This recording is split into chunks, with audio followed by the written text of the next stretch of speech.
Hello, welcome to the first actual contentful lecture in Philosophy 10 Introduction to Logic.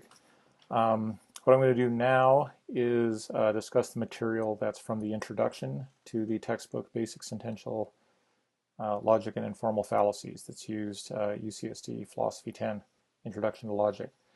And then I'll jump into material from Chapter 1 in the second part of this video.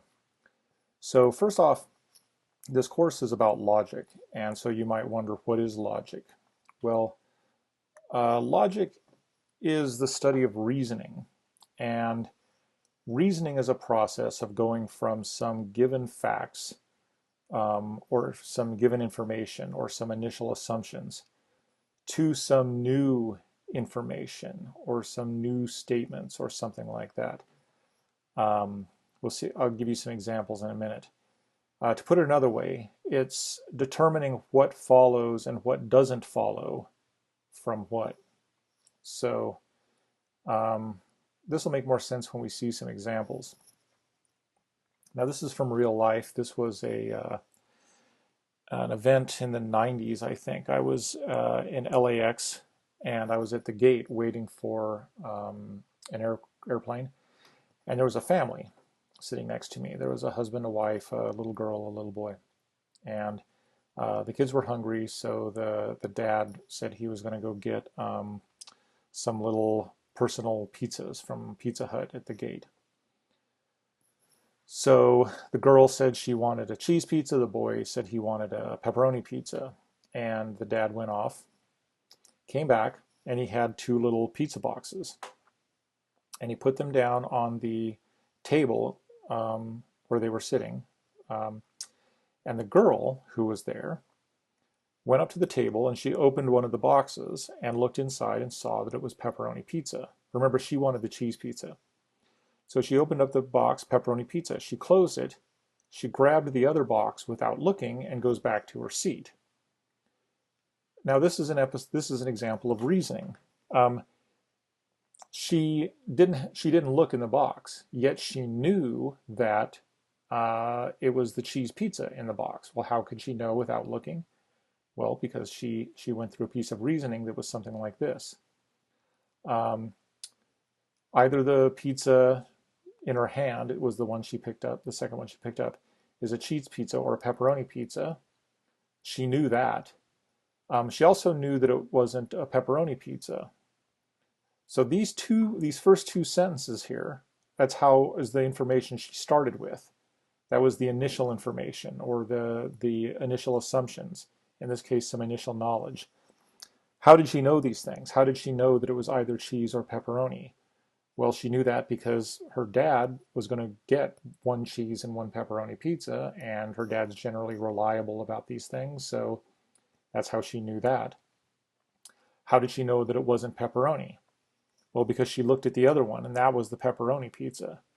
So she started with those two pieces of information, and from those, she realized that this new piece of information followed.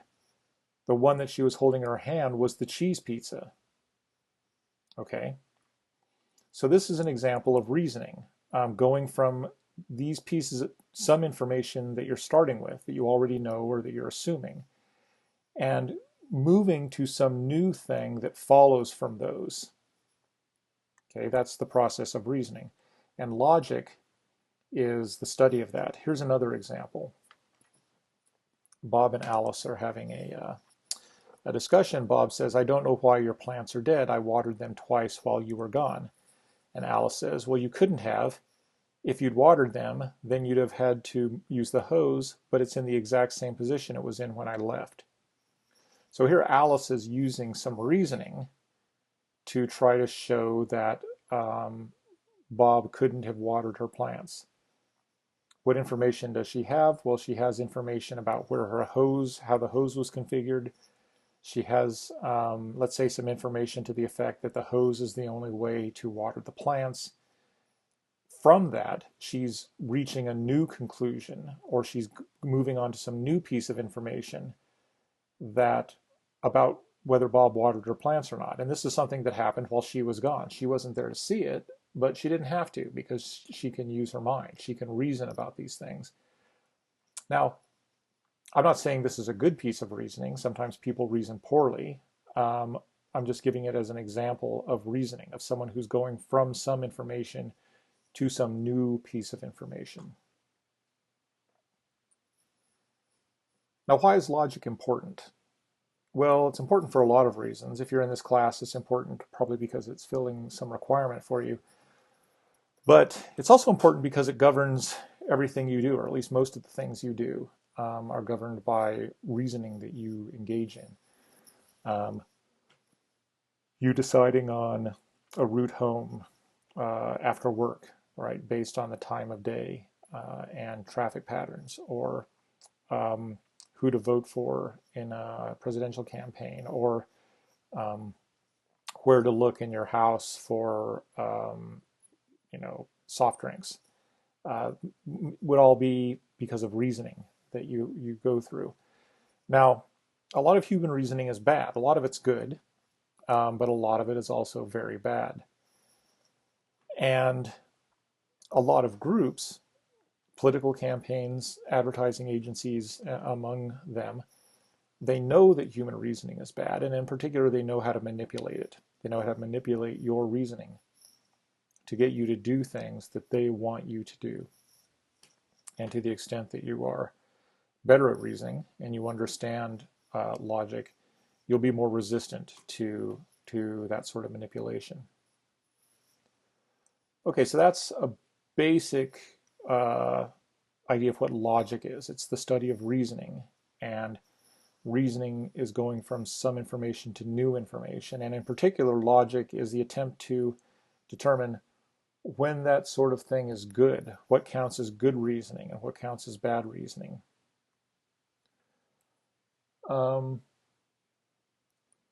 What is sentential logic? So the title of the textbook is Basic Sentential Logic and Informal Fallacies.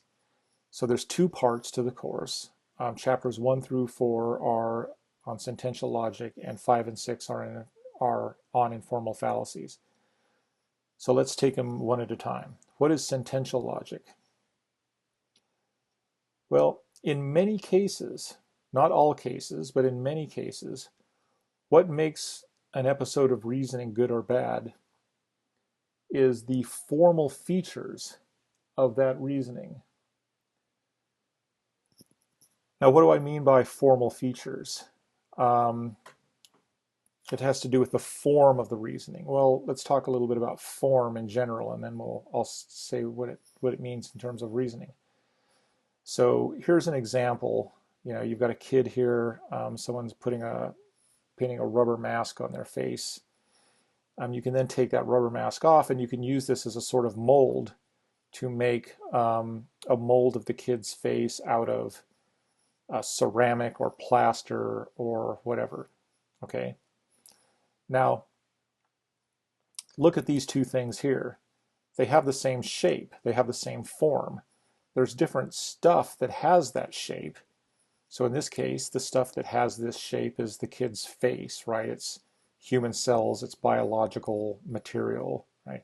Here, the thing that has that shape is, I don't know what that is, ceramic or something, or plaster, I don't know. But it's not biological. But you have two things that have the same shape. And in fact, you could have probably an infinite number of things. You could, if you had the right kind of mold, you could make a chunk of steel that has this shape. You could have wood that has this shape, whatever. A lot of things could have the same form. Well, you might think, how could that happen in the case of logic or reasoning? What does it mean for there to be a shape or a form of reasoning?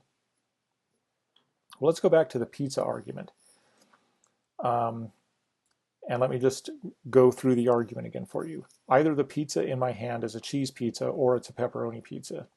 It's not a pepperoni pizza, therefore it must be a cheese pizza. Okay, now if we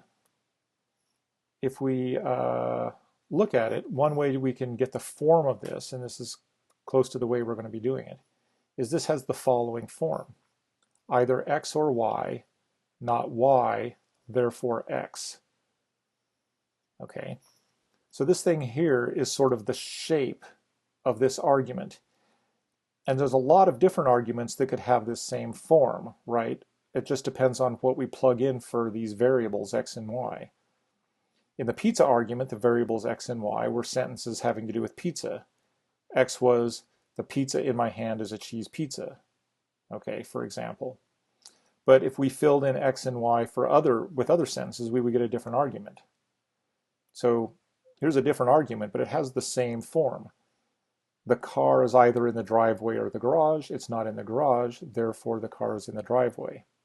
Same form, either x or y, not y, therefore x. Here's another example.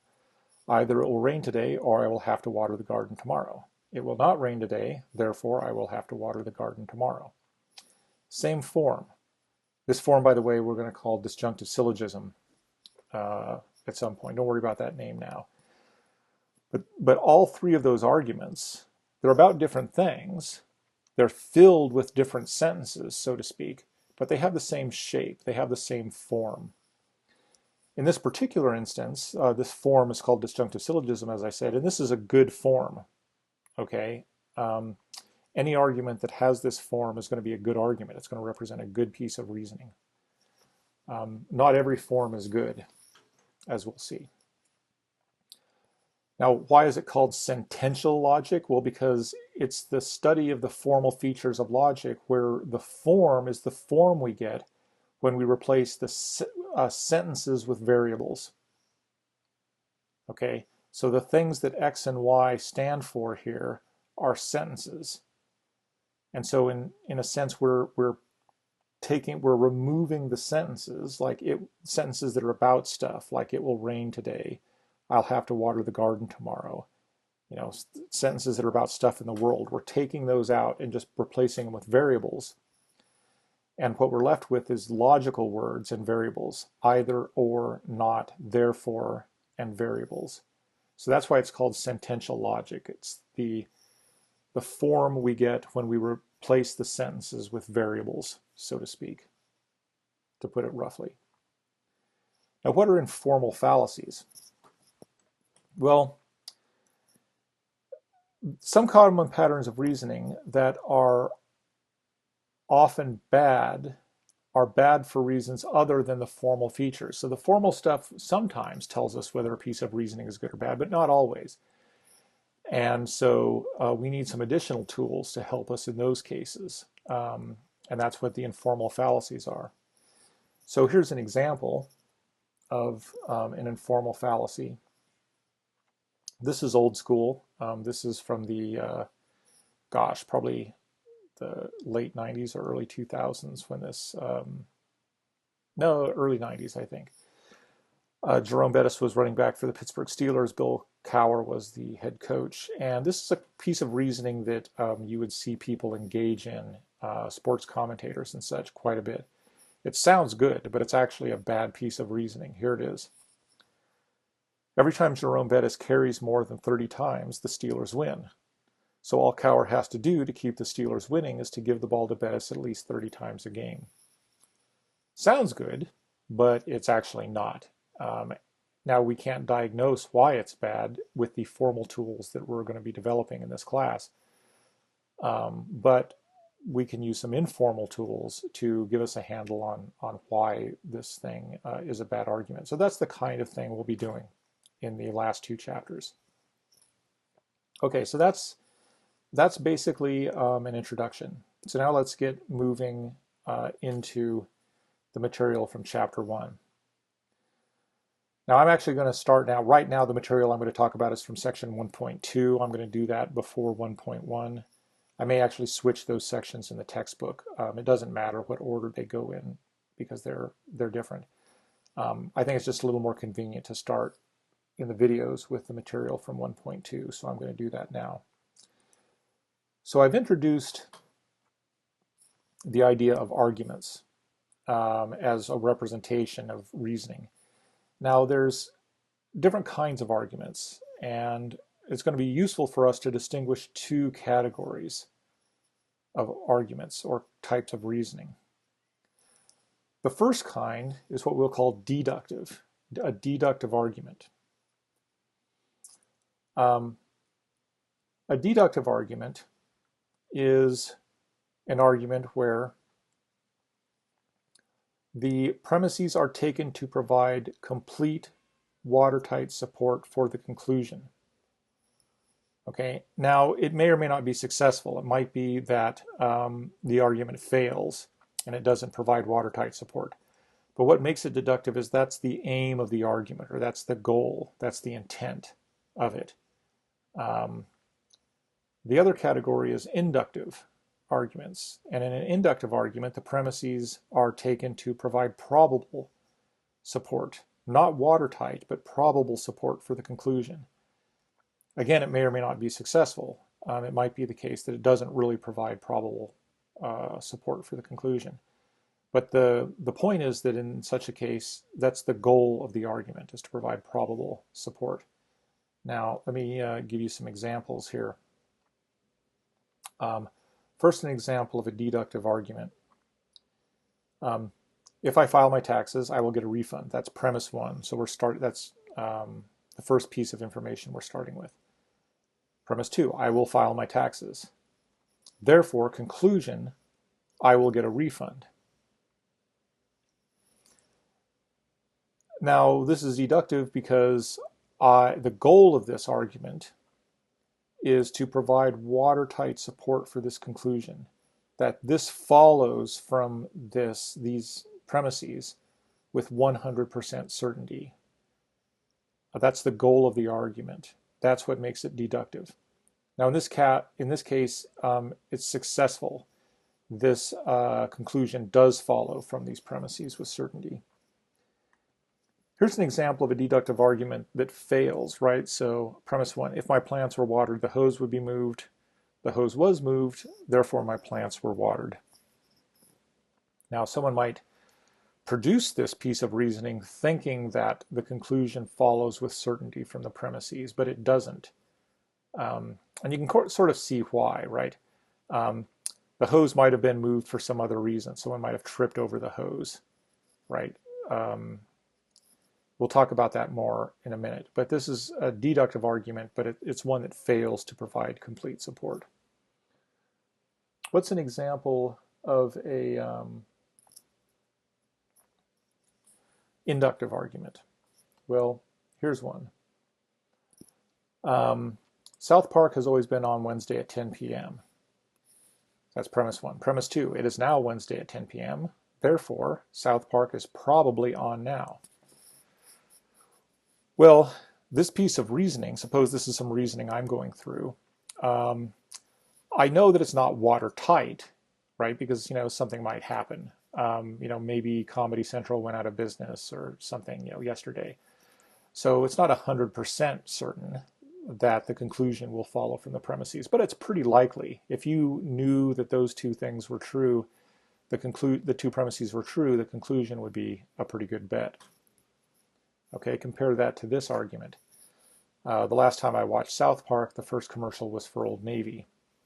Therefore, the first commercial on tonight's episode of South Park will probably be for Old Navy.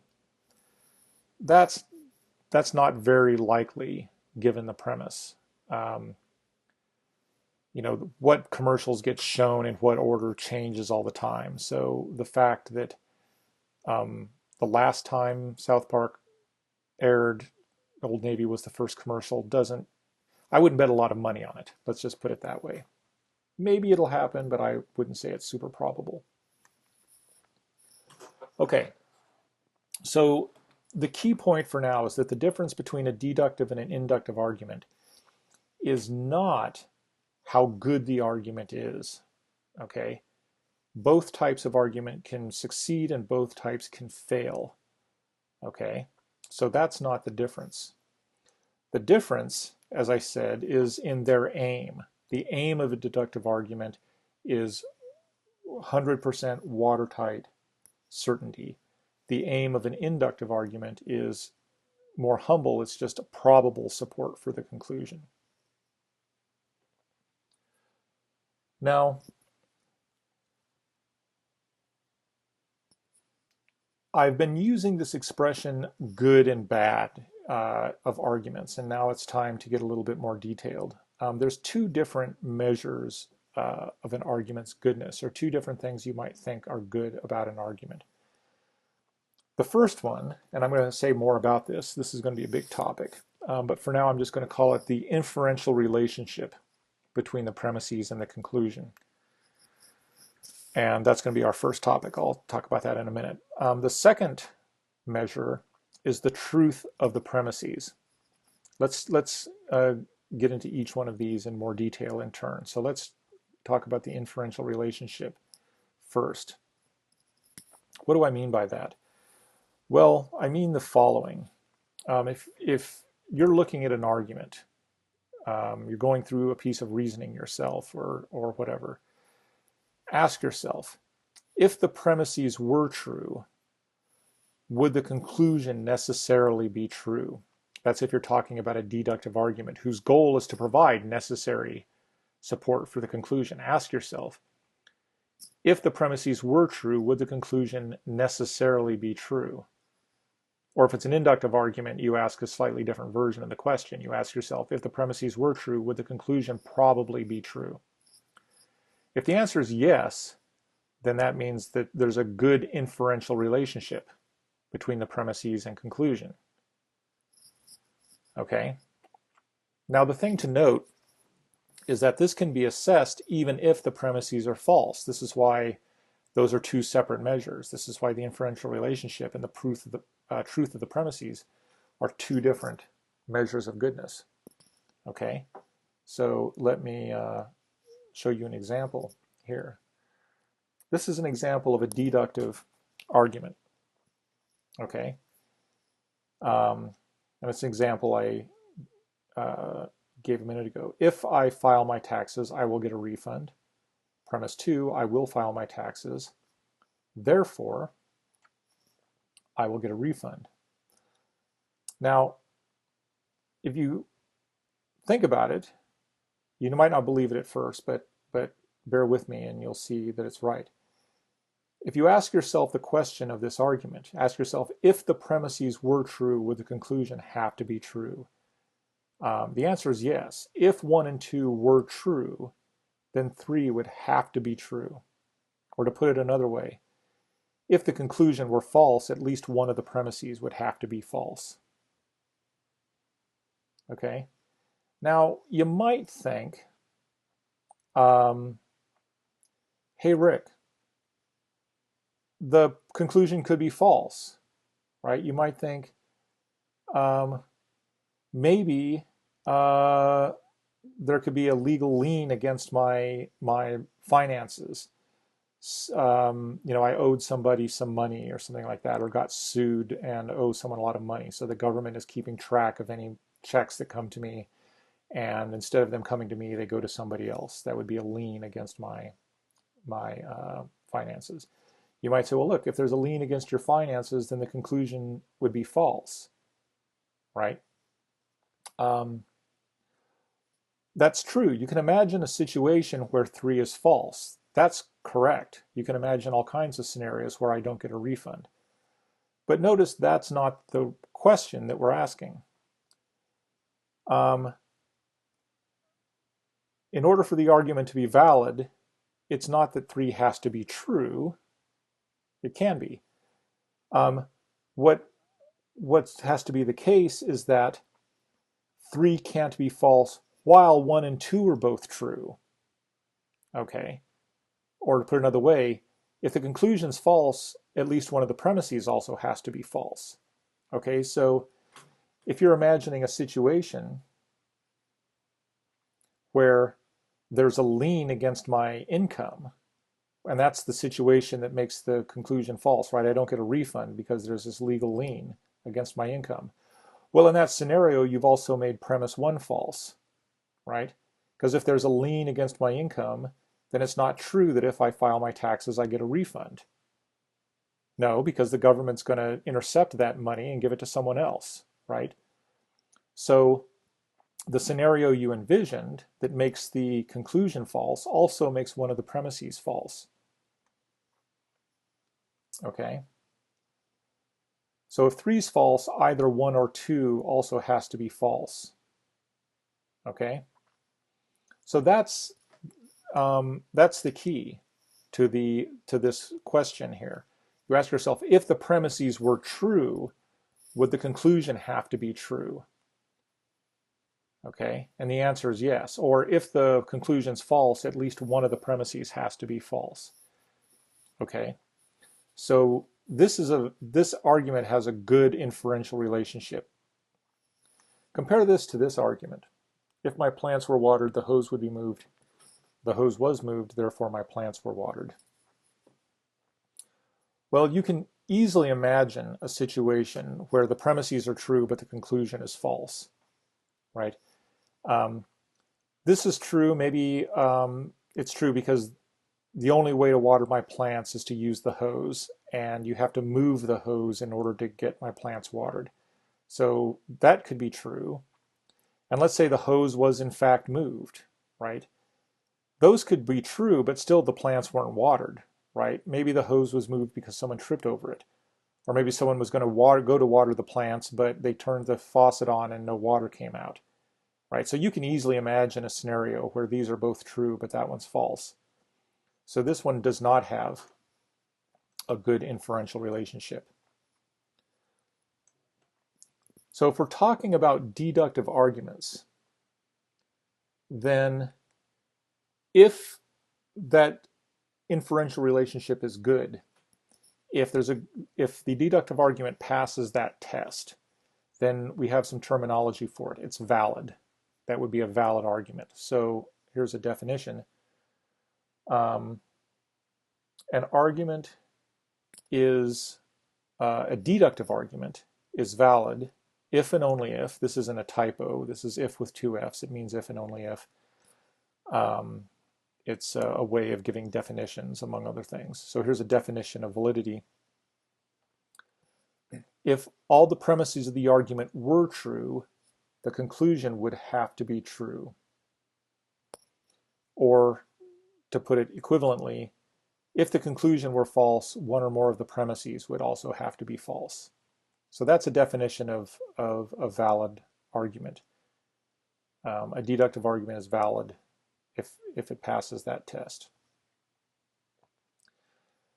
Now, I said a minute ago that the truth of the premises is a separate issue. So here's an example of an argument, and this is a valid argument, but everything's false. All the premises are false and the conclusion is false, and here it is. If I am president of the United States, then I get all the free BMWs I want. That's false. I am president of the United States. That's false. Therefore, conclusion 3, I get all the free BMWs I want. Now everything here is false. Okay, the premises are false, conclusion is false. There's not a true sentence here. Nevertheless, you should be able to see this is a valid argument. Okay, because if the premises were true, the conclusion would have to be true. Okay, if it were the case, suppose that there's a new amendment to the Constitution that specifies that whoever's president of the US gets all the free BMWs they want. So premise 1 becomes true at that time. And then a month later, I get elected to be president of the US. So if these two things become true, then it just has to be the case that the conclusion is true. Then I would get all the free BMWs I want, 100%. That would follow. And that's the key question. It's not whether the premises really are true or false. The question is, if they were true, would the conclusion then have to be true? And here the answer is yes, so the argument is valid. Even though all of the statements in it are false, the argument is still valid. Conversely, you could have an argument where everything's true, but it's not valid. So here's an example. Premise 1. If I have a mass greater than 0 kilograms, then I am subject to gravitational forces. That's true. Premise 2. I like pizza. That's true. Conclusion. I am explaining validity. That's true. So everything here is true. But you can sort of tell that this is a horrible argument. right? The conclusion doesn't follow from those premises at all. Or to put it more succinctly, it would be entirely possible for both of these premises to be true, but for the conclusion to be false. And in fact, in about an hour from now, the conclusion will be false, right? I'll be doing something else in an hour. This will still be true, and this will still be true, but that'll be false. Okay.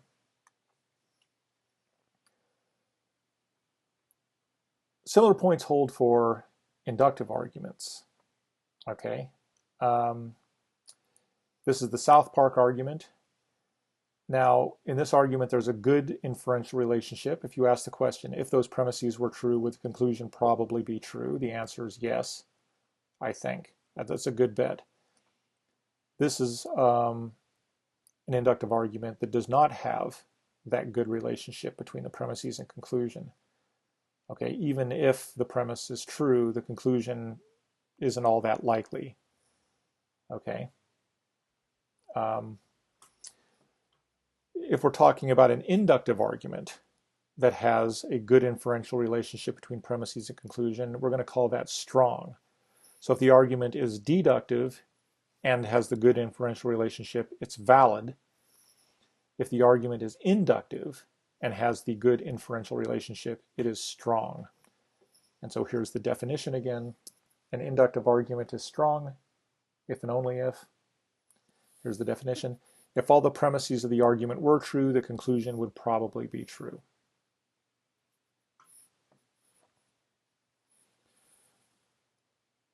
Okay, so this is what we've been talking about. The first kind of goodness an argument can have, it's the inferential relationship between the premises and the conclusion.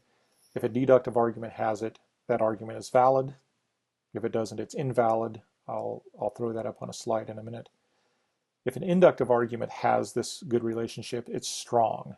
If it doesn't, it's weak. Okay? Now, what about the second type of goodness, the truth of the premises? Well, let's look at these two arguments here. These arguments have the same form. Okay? If P, then Q, P, therefore Q. That's basically, they both have that form. They're both valid, okay? And they're valid because they have that form. In both of these cases, if the premises are true, the conclusion has to be true. The first argument is the BMW argument. The second one is this. If I'm over 21, then I can legally drink beer at the pub. I am over 21, therefore I can legally drink beer at the pub. Now these are both valid arguments, okay? Because they both have a form of modus ponens. Don't worry about that name. We'll get into that later. But it's a valid form. Any argument that has that form is going to be valid.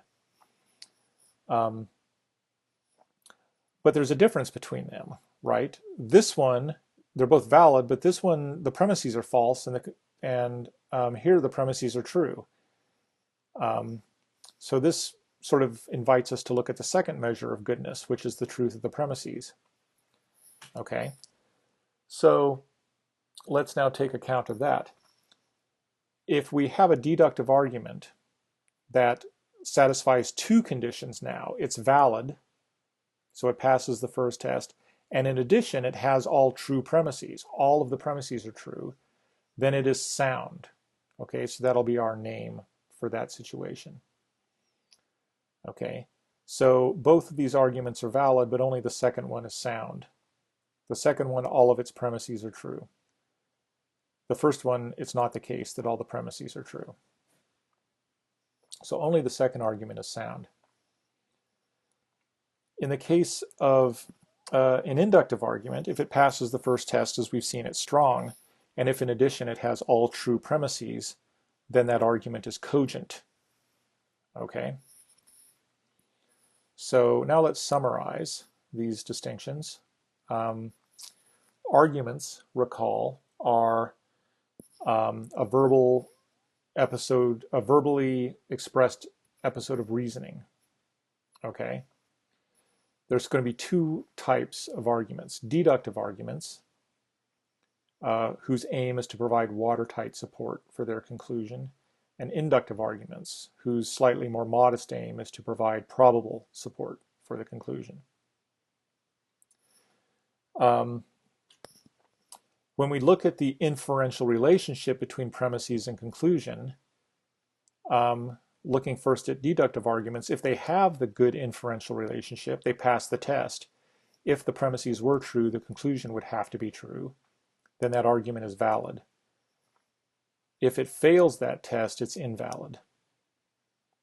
Okay, moving over to inductive arguments that pass that first test, okay, they're such that if the premises were true, the conclusion would probably be true. Then that argument is strong. If it fails that test, then the argument is weak. Okay.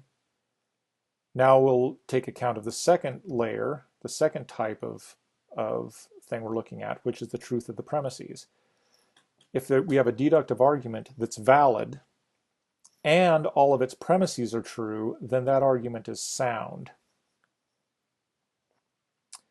And if we have an inductive argument that is strong and all of its premises are true, then it's going to be cogent.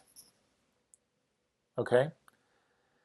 Now you might wonder, you might say, hey Rick, do we have a name for a deductive argument that's invalid but all the premises are true, or a weak argument that has all true premises? We don't. Why? Because once you know an argument's invalid, it doesn't matter if the premises are true. It's just a pointless argument at that point. So worrying about whether the premises are true is pointless. Ditto for weak arguments. Okay, so that's why we don't care about those categories. Okay, so this looks like a lot, but the good news is that what we're going to be concerned with in the first 4 chapters here is validity, and in particular just distinguishing validity from invalidity. So we're not going to be concerned with inductive arguments. We'll get into them a little bit in chapters 4 and 5. We're not going to be concerned with determining whether a valid argument is sound, so we're not going to go fact-checking premises. We're just concerned with this. Deductive arguments and whether they're valid or invalid. That's our focus. Okay. So, as I said a little while ago, validity is often a function of the formal features of an argument. Okay. So, for example, with the pizza argument, that's a valid argument. If those premises are true, the conclusion has to be true, and it's because it has this form. This form is called disjunctive syllogism. Again, don't worry about that name for now. We'll get to that later. But any argument that has this form is going to be a valid argument. Okay. Here's another argument that has the same form. Either the rabbit ran down the left trail or the rabbit ran down the right trail. It did not run down the right trail, therefore it ran down the left trail. That's also valid because it has this form. Now, some forms are invalid. Okay, so for instance, P therefore Q, Q therefore, if P then Q, premise 1, premise 2, Q, therefore P. That's an invalid form called affirming the consequent. Again, we'll get to that later. Don't worry about that. But not all forms are good. Okay, so here's what we're going to do in the first 4 chapters of this book. The first thing we're going to do is get means or tools for determining an argument's form. So we're going to take an argument, it's in natural language, it's in English, and then we're going to move from that to the form of the argument, figure out what its form is, okay? Which is kind of what it's like this move here, going from this argument in English down to something like this, that is the form of the argument. It's going to be that kind of thing, okay? Then, once we have the form of an argument, we're going to determine whether it's a valid form, okay? Meaning, do arguments that have this form, are they valid arguments? And then once we've done those things, then we will be able to determine whether pieces of reasoning are good or bad. Okay, that does it for this video. In the next installment, we're going to start with this, determining an argument's form, which is essentially chapter 1, the rest of chapter 1. Chapters 2, 3, and 4 are where we're going to be doing this work.